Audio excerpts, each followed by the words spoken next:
Hello students, मैं आप लोगों को इस वीडियो में 6 नंबर वाले कुछ महत्वपूर्ण प्रश्न बताने वाला हूं और कौन अध्याय से आ रहा है और कैसे प्रश्न आएंगे इनके बारे में भी मैं आपको बताने वाला हूं। तो चलो मैं आपको दिखाता हूं। तो देखो, एक अध्याय ये है, ठीक है। ये परीक्षा बोर्ड में आपको मिल जाएगा। परीक्षा बोर्ड में 20वीं सदी में संचार माध्यम, ठीक है, 20वीं सदी में संचार माध्यम से आएगा प्रश्न। तो कौन कौन से प्रश्न इंपॉर्टेंट है 6 नंबर में, तो देखते हैं। देखो, 6 नंबर में मैं बहुत ज़्यादा नहीं बताऊंगा, कुछ प्रश्न बताऊंगा। जैसे कि यहाँ पे देखो, एक प्रश्न है, ये परीक्षा बोर्ड में मिल जाएगा। अगर आपके पास परीक्षा बोर्ड है तो आप लोग टिक कर लेना, ठीक है। फिल्मों के आने से पहले लोगों का मनोरंजन कैसे होता था? फिल्म और इन साधनों के बीच आप किस तरह अंतर और समानताएं देख सकते हैं? तो यहाँ पे देखो, इसका पूरा उत्तर मैं दे देता हूँ, ये रहा, ठीक है। इतना याद कर लेना है, इसमें और है लेकिन इतना काफी है उत्तर लिखने। तो समानताएं हैं और अंतर है। दूसरा प्रश्न है ये, मुद्रित माध्यम और टीवी के संप्रेषण में आप क्या समानताएं और अंतर देखते हैं? किसमें सोच, विचार और चिंतन के लिए अधिक संभावनाएं हैं और आपको कौन सा माध्यम अधिक प्रभावी लगता है? तो उत्तर आपको लिखना है, जैसे समानताएं कहेगा तो ये समानताएं यहाँ तक के, और अंतर आपको याद कर लेना है, ये अंतर है, ठीक है। ये पूरा याद कर लेना, ठीक है। आगे देखते हैं, तीसरा प्रश्न देखो। तीसरा प्रश्न में, आधुनिक संचार माध्यम के विभिन्न पहलुओं, सूचना देना, संवाद का माध्यम बनना, मनोरंजन और लोगों की सोच और अभिरुचियों को प्रभावित करना, उन पर सरकार की निगरानी रखना की दृष्टि से मोबाइल फोन की सुरक्षा करें। तो ये कुछ उत्तर यहाँ पे है और कुछ उत्तर हम सेकंड पेज पे देखेंगे।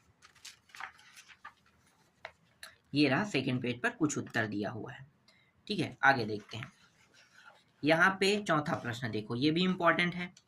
आधुनिक मास मीडिया में विज्ञापनों की क्या भूमिका है? ठीक है, तो उत्तर क्या लिखना है ये देख लो। पूरा मैं आपको उत्तर दिखा देता हूँ। कहाँ तक दिखाई दे रहा है? यहाँ तक, ठीक है। यहीं तक याद कर लो और आगे याद करने की जरूरत नहीं है, यहाँ पे मैं रोक देता हूँ, ठीक है। इतना याद कर लो। इसके बाद अगला प्रश्न है, नए युग्म की मीडिया के नाम से किसे जाना जाता है और क्यों? इसका दूसरा नाम जैसे है व्हाट्सएप, इंस्टाग्राम, टेलीग्राम, ठीक है, इन सभी को जाना जाता है पेपरलेस और ऑनलाइन बना दिया गया। तो इनका उत्तर आपको लिखना है, तो मैं आपको पूरा दिखा देता हूँ। ये रहा, ठीक है। छठवां पॉइंट तक के आपको दिखाई दे रहा है, 6 ही तक के हैं, ठीक है। यहाँ तक के आपको पूरा याद कर लेना है। इसका उत्तर भी मैं आपको दे रहा हूँ।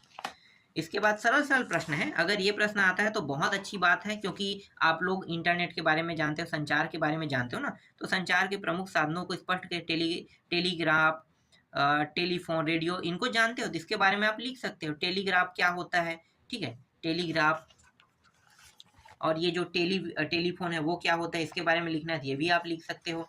फिर रेडियो के बारे में लिखना है, रेडियो के बारे में भी लिख सकते हो। तो छोटे छोटे टॉपिक है, इनको आपको ज़्यादा पढ़ना नहीं पड़ेगा, न मतलब रटना नहीं पड़ेगा, सिर्फ पढ़ना बस पड़ेगा कि क्या कैसे लिखना है, क्या करना है। ये भी संचार माध्यम से, संचार माध्यम के बारे में हम लोग जानते हैं, इसलिए ज़्यादा ना मेहनत नहीं करना पड़ेगा। तो जन संचार माध्यम के लाभ व हानि लिखिए कह रहा है, तो ये पूरा आपको लिखना है, ठीक है। ये हानि है, ऊपर वाला लाभ है। अगला देखो, और चलो मैं बाद में बताऊंगा, पहले देख लेते हैं। भारत में गरीब जनता पर मुद्रण संस्कृति का क्या असर हुआ? तो इसका उत्तर आप लोगों को दिखा देता हूँ। मुद्रण संस्कृति का क्या असर हुआ, ये प्रश्न थोड़ा सा आपको याद करना पड़ेगा, थोड़ा अलग तरीके से है, ठीक है। और यहाँ पे जो 9वां प्रश्न है वो भी थोड़ा अलग तरीके से है। देखो, 20वीं सदी में अखबार की भूमिका पर प्रकाश डालिए कहेगा, तो ये प्रश्न आपको याद कर लेना है, ठीक है। ये अखबार के बारे में तो जानते हो, लेकिन अभी वर्तमान 20वीं सदी अभी चल रहा है ना, तो अखबार किस तरह से काम करता है, ठीक है, वो हर चीज जानते हो, वो लिख देना, कोई नंबर नहीं काटेगा, जैसा चाहो वैसा लिख सकते हो। बस इसी समय के बारे में आपको लिखना है, ऐसा नहीं कि पिछले समय, ऐसा नहीं बताना आपको, ठीक है। और इसी से 6 नंबर के एक और प्रश्न आएगा। तो जो अध्याय उनको मैं बता देता हूँ। अध्याय जो है वो आपको देखने को मिलेगा, अध्याय 15। अध्याय 15 में लोकतंत्र में जन सहभागिता है।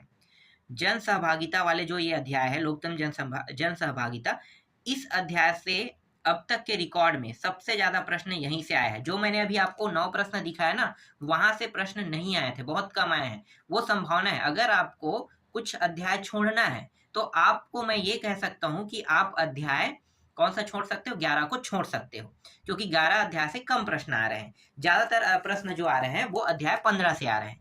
ठीक है, तो अध्याय 15 के प्रश्न थोड़े से ज्यादा रहेंगे क्योंकि यहाँ से अथवा में भी प्रश्न उठा के आ रहे हैं। तो अथवा और दोनों प्रश्न यहीं से है, इसलिए इसमें मैं आपको बता देता हूँ कि कौन कौन से प्रश्न इंपॉर्टेंट हैं। देखो इसमें बहुत सारे प्रश्न हैं, बहुत सारे। तो बहुत सारे प्रश्नों को मैं काट रहा हूँ, जैसे कि आप लोगों का ये लघुत्तरी प्रश्न क्रमांक 8 है। देखो ये लघुत्तरी प्रश्न क्रमांक 8, ये इंपॉर्टेंट है। ठीक है, क्या दिया है? मतदान किन कारणों से मतदान करने नहीं जाते, मतदाता मतदान करने किन कारणों से नहीं जाते? कई कारण है यार, कई कारण है। ठीक है, बहुत अच्छे अच्छे कारण है। चलो आप लोग पढ़ लेना, मैं बताऊंगा तो और समय वेस्ट होगा, आप लोग खुद पढ़ लेना। ठीक है, मैं यहाँ पे दिखा देता हूँ पूरा उत्तर। ठीक है, यहाँ तक हो गया, 7 तक के 7 कारण लिख सकते हो 6 नंबर में। इसके बाद है एक प्रश्न है, ये दबाव समूह से संबंधित है। दबाव समूह और राजनीतिक दल, इसके बारे में आप लोगों को पता होगा। चलो मैं ऐसे ही दे रहा हूँ इसे, ये आने के चांसेस नहीं के बतौर है ना, बहुत कम चांस है ये प्रश्न आएगा, इसकी चांसेस बहुत कम है। ठीक है, ऐसे ही आप लोग देख लेना। उसके बारे में जानने के लिए बहुत अच्छी बात है कि आप दबाव समूह और राजनीतिक दल क्या है उसके बारे में अंतर के तौर पे आप जान सकते हो, बहुत ज़्यादा नहीं पढ़ना पड़ेगा। देखो मतदान से फिर आगे ना, मतदाता या मतदान एक ही है। मतदान किसे कहते हैं? भारत में मतदान व्यवहार को प्रभावित करने वाले कारकों का उल्लेख कीजिए। हाँ, यहाँ पे ये मत कहना मतदान और मतदाता एक है, मैं आपको इसलिए बोल रहा हूँ कि ये एक ही टॉपिक के बोल रहा हूँ, मतदाता और मतदान अलग है, मुझे भी पता है। ठीक है, बस मेरा कहना ये था कि एक ही टॉपिक से, तो मतदान को आपको ये लिखना है। ठीक है, और क्या पूछा है, इसके कुछ यहाँ पे टॉपिक है उनको भी देख लो, ये वाला टॉपिक। ठीक है, याद कर लेना। चलो आगे देखते हैं। इसके बाद 15 प्रश्न पे आते हैं। 15 प्रश्न क्या है? मतदान व्यवहार को प्रभावित करने वाले तत्व कौन कौन से हैं? तो कौन कौन से तत्व है, तो देखो इसका उत्तर आपको मैं दिखा देता हूँ। ठीक है, यहाँ तक पूरा हो गया ना। इसके बाद 16वां प्रश्न इंपॉर्टेंट है, ये दबाव समूह से है। देखो दबाव समूह के बारे में जानना है तो बहुत अच्छी बात है, मैं आपको समझा तो देता कि दबाव समूह क्या है, पर वीडियो बड़ा हो जाएगा। किस दबाव समूह का शासन व राजनीतिक दलों में सर्वाधिक प्रभाव है, चर्चा करे, कह रहा है, ये रहा। ठीक है, वर्तमान में दबाव समूह, और ये यहाँ तक के हैं। ठीक, आगे देखो, ये भी प्रश्न इंपॉर्टेंट है। लोकतंत्र में संगठन बनाने का अधिकार क्यों जरूरी है? ठीक है, क्यों जरूरी है, तो ये यहाँ तक देखो, और इसके कुछ टॉपिक दिया हुआ है संगठन बनाने का अधिकार में। देखो पहला क्या दिया है, समान हितों की पूर्ति दिया हुआ है, शासन से वार्ता दिया है, कार्यों की सुगमता दिया है, संगठन से विकास दिया हुआ है, ये चारों है। फिर इसके बाद दीर्घ उत्तरी प्रश्न क्रमांक 2 पे आएंगे। देखो यहाँ पे ट्रेड यूनियन पर टिप्पणी लिखे कहेगा, तो आपको ये उत्तर आपको लिखना है। ठीक है, ये यहाँ तक के, और इसके कुछ पॉइंट है जैसे कि अखिल भारतीय ट्रेड यूनियन, ये टोटल 6 टॉपिक है, इनको भी आपको लिखना है। अगला प्रश्न है ये, मतदान प्रक्रिया के 6 बिंदु लिखकर संक्षिप्त व्याख्या कीजिए। हाँ, मैं आपको एक चीज बता दूं कि आप लोग अगर कुछ प्रश्न छोड़ना चाहते हो तो छोड़ सकते, लेकिन जो प्रश्न 2017, 2018, 2019, 2020 के अगर पेपर में आया है तो आप लोग उसे नहीं छोड़ोगे, ये बहुत महत्वपूर्ण है, बहुत ज़्यादा महत्वपूर्ण। तो ये 2019 के सन में आया है, इसलिए इसको हमें किसी भी कंडीशन में पढ़ना है, हम इसे नहीं छोड़ सकते। ठीक है, मैं क्यों ऐसा कह रहा हूँ मैं आपको दिखाता हूँ। पहले ये 6 बिंदु देख लो, मतदान सूची हो गया। ठीक है, इसके बाद दूसरा जो बिंदु है वो है निर्वाचन प्रक्रिया है, नोटा बटन है, गुप्त मतदान है, और एक अप्रत्यक्ष मतदान है, और एक और पॉइंट है जिसे हम कह रहे हैं राइट टू रिकॉल कहते हैं, ये है। ठीक है, अब यहाँ पे देखो, निर्वाचन आयोग के 6 कार्यों को लिखकर व्याख्या कीजिए कह रहा है ना, तो कौन कौन से 6 कार्य हैं? निर्वाचन क्षेत्रों का परिसमन, ये दूसरा पॉइंट है, ये तीसरा है। ठीक है, चौथा भी हो गया। ठीक है, 2 पॉइंट और बचा है, देखते हैं। ये 5वां हो गया, और ये रहा 6वां। यहाँ पे 6वां 7वां दिया, लेकिन सिर्फ आपको 6 ही याद करने हैं। और इसके बाद ये 6वां प्रश्न देख लो, महिला मतदाताओं की मतदान का प्रतिशत काम होने के 6 कारण कम है, ये कम होने के 6 कारण लिखे कह रहा है। ठीक है, तो इसका उत्तर मैं आपको दिखा देता हूँ, ये रहा। टोटल 6-7 पॉइंट में है। ठीक है, तो 6-7 पॉइंट को आपको याद कर लेना है, 6 नंबर में इंपॉर्टेंट है। देखो लोकतंत्र में राजनीतिक दल का क्या आवश्यकता है, तो राजनीतिक दल का क्या आवश्यकता है भाई, तो मैंने कहा था ना दबाव समूह और राजनीति वाला, वो यही है टॉपिक। तो वहां पे ना पढ़ के आप यहाँ से भी पढ़ सकते हो, इसलिए उसे मैं 2 बार नहीं दिया था ना। इसका उत्तर दिखा देता है, ये बहुत बड़ा बड़ा है। तो देखो ये यहाँ तक हो गया, ठीक है, तीसरा से दिखाता हूँ, ये तीसरा से पांचवा तक, ठीक, कम से कम 5 पॉइंट, तो छोटा छोटा याद कर लेना। इसके अंदर में इतने बहुत बड़े बड़े उत्तर दिए हैं, तो छोटा छोटा याद करना। फिर है स्थानीय नहीं, हाँ, स्थानीय निकाय में चुनाव का प्रतिशत क्यों बढ़ा हुआ है, ठीक है, इसका उत्तर देख लो। और ये भी रहा इसका उत्तर। फिर ये देखो दबाव समूह आ गया ना, दबाव समूह की प्रमुख विशेषताएं लिखिए कह रहा है, तो प्रमुख विशेषताएं देख लेते हैं। दबाव समूह की कितने 7 विशेषताएं, सातों को देख लो। ठीक, आगे देखते हैं दबाव समूह के महत्व। अगर दबाव समूह के महत्व पूछेगा तो उसकी विशेषता और महत्व एक ही है। ठीक है, आप चाहो तो ये लिखो, चाहो तो आप ये लिखो। ठीक है, ये दोनों एक ही, अलग अलग नहीं लिखना है। जो उत्तर इसमें है वही उत्तर इसमें भी लिखना है। दबाव समूह के महत्व और विशेषताएं, ठीक है, ये दोनों एक ही है, अलग अलग नहीं करना है। बस इन लोगों ने ना थोड़ा सा अलग तरीके दे दिया। आप कैसे कह सकते हैं कि लोकतंत्र सबसे बेहतर सरकार है, कह रहा है, तो इसका भी उत्तर देख लो। ये कुछ पॉइंट है 7वां तक के, ये रहा। ठीक है, आगे दिखाता हूँ। अब मैं आपको बताने वाला हूँ, 2 अध्याय में से एक अध्याय से आएगा ना, तो बाय द वे अगर एक अध्याय को पढ़ते हो और सन में आए उनको अगर पढ़ते हो तो ज़्यादा बेटर रहेगा। आपको मैं इसलिए नहीं बता रहा हूँ क्योंकि अभी जो पैटर्न चेंज हुआ है ना, उसमें वो लोग थोड़े से अलग तरीके से पूछ रहे हैं। ठीक है, एक प्रश्न तो दे रहा है लेकिन सन में आए हुए प्रश्नों को भी नहीं उठा रहे इस बार। बाकी पिछले साल तो उठाते थे लेकिन इस बार ऐसा नहीं कर रहे हैं।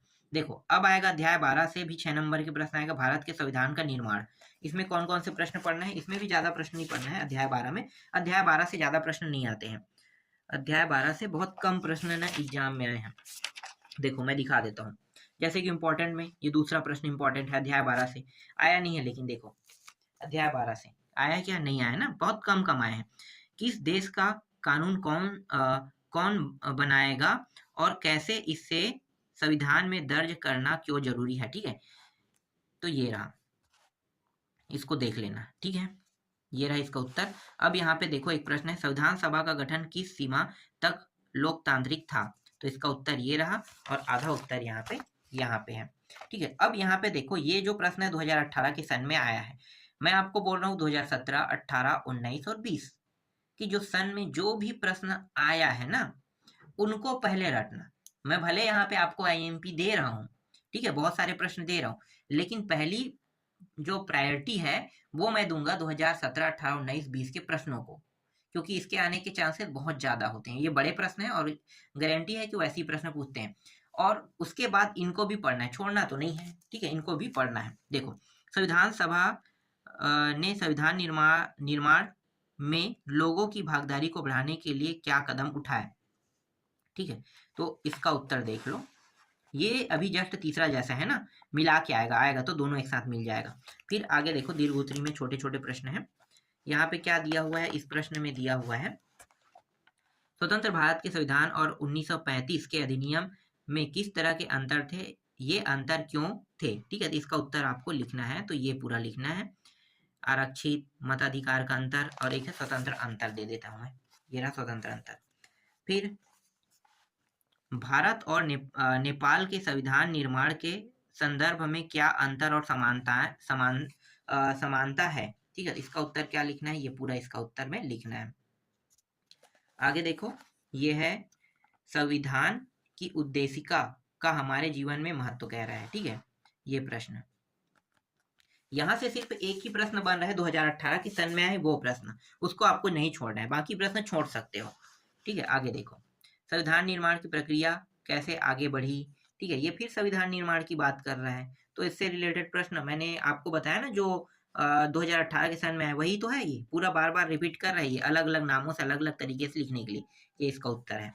ठीक है, हमें संविधान की जरूरत क्यों है, भाई हमें जरूरत क्यों है, चलो मैं इसको काट देता हूँ, हमें संविधान की जरूरत क्यों है। ठीक है, मैंने हटा दिया उस प्रश्न को, इंपॉर्टेंट था लेकिन हटा दे। देखो ये प्रभुत्व, संपन्न, धर्मनिरपेक्ष, लोकतांत्रिक, ये सब चीज लिखना है ना। और एक और टॉपिक है, ये क्या है, देखो गणतंत्र, और इसके बाद है संविधान की प्रस्तावना का महत्व लिखे, तो ये संविधान की प्रस्तावना का महत्व है और ये भी संविधान से संबंधित है।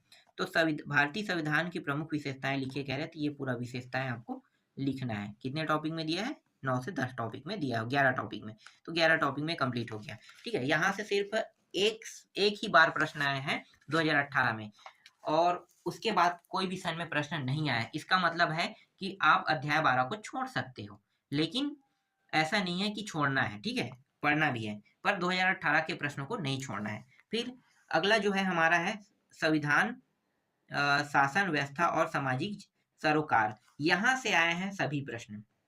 जो प्रश्न मैं जो 12वां अध्याय से बता रहा था ना, अगर उस अध्याय को छोड़ते हो तो भी कोई बड़ी बात नहीं है, लेकिन 2018 के प्रश्नों को कम से कम उसको पढ़ लेना है। इसके बाद बाकी जो प्रश्न है इस अध्याय से पढ़ना है आपको, क्योंकि जो प्रश्न आएगा वो तो यही अध्याय से रहेगा ज्यादातर। तो इस अध्याय से जो जो प्रश्न इंपॉर्टेंट है उनको मैं आपको बता देता हूँ। देखो यहाँ पे ये प्रश्न आ गया है, अति लघुत्री में आ गया गलती से, पृथक शक्ति पृथक सिद्धांत का, नहीं लघुत्री में आ गए, शक्ति पृथक सिद्धांत का संक्षिप्त परिचय दीजिए कह रहा है, ठीक है, ये इंपॉर्टेंट है, इसका उत्तर देख सकते हो। ठीक है, आगे दिखाता हूँ। देखो भारत की राष्ट्रपति बनने के लिए कौन कौन सी योग्यता होनी चाहिए है, ठीक है, ये आएगा नहीं एग्जाम में, इसको छोड़ सकते हो, पर बड़े छोड़ दो इसको, भैया छोड़ो। यहाँ पे देखो ये 2018 के सेट में है, मतलब इसके चांसेस बहुत ज्यादा है इस साल आने के। संसद का न्यायिक काम क्या है, इस काम को उच्चतम न्यायालय को न देकर संसद को क्यों दिया गया, ठीक है, ये प्रश्न इंपॉर्टेंट है, बहुत इंपॉर्टेंट, और ये वाला इसका आधा उत्तर। ठीक, इसके बाद यहाँ पे अति लघुत्री प्रश्न में 7वां प्रश्न देखते हैं। ये है, क्या न्यायपालिका की स्वतंत्रता का अर्थ यह है कि न्यायपालिका किसी के प्रति जवाबदेही नहीं है, अपना उत्तर अधिकतम 100 शब्दों में लिखे। तो इसका उत्तर देख सकते हो। ठीक है, आगे देखो, अगला है लोकतंत्र के गठन की संक्षिप्त प्रक्रिया लिखिए, ये पूरा आपको उत्तर में लिखना है। ठीक है, ये हो गया। और है क्या इसमें, अति लघुत्री में तो बहुत सारे प्रश्न ठीक हैं, बहुत सारे। देखो संसद में कानून किस प्रकार बनाए जाते हैं, इनको देख लेना है, ठीक है, परीक्षा बोर्ड में मिल जाएगा ये भी आपको परीक्षा बोर्ड में। क्या कारण है कि पर्याप्त संख्या में महिलाएं चुनाव लड़कर लोकसभा में नहीं पहुंच पाती है, ठीक है, ये है। इस अध्याय के प्रश्नों को पढ़ना है, मैंने आपको ये बार बार बता रहा हूँ ना मैं आपको, ठीक है, इस अध्याय के जो भी प्रश्न मैं आपको दे रहा हूँ उनको पढ़ना है, क्योंकि ज्यादातर प्रश्न इसी अध्याय से आ रहे हैं। क्या दो सदन होने से कोई नुकसान या समस्याएं भी हो सकती है, अपने विचार रखे, कह रहे हैं। तो छोटा प्रश्न है, यहाँ पे इसका उत्तर दिया हुआ है। आगे देखो, औपचारिक रूप से सर्वोच्च होने पर भी राष्ट्रपति को व्यवहार में बहुत कम शक्तियां क्यों दी गई है। रियल में तो भाई राष्ट्रपति नाम मात्र के कार्यकारिणी ना, इसीलिए है, मेन काम कौन करते हैं, प्रधानमंत्री। ठीक, आगे देखो, इसके बाद है न्यायपालिका के कई स्तरों में होने के क्या फायदे हैं। तो देखो इसका उत्तर क्या लिखना है आपको, सबकी न्याय तक पहुंचना, ऊपर का न्यायालय, काम का बंटवारा, ये है। इसके बाद डायरेक्ट आ जाते हैं 15वां प्रश्न में।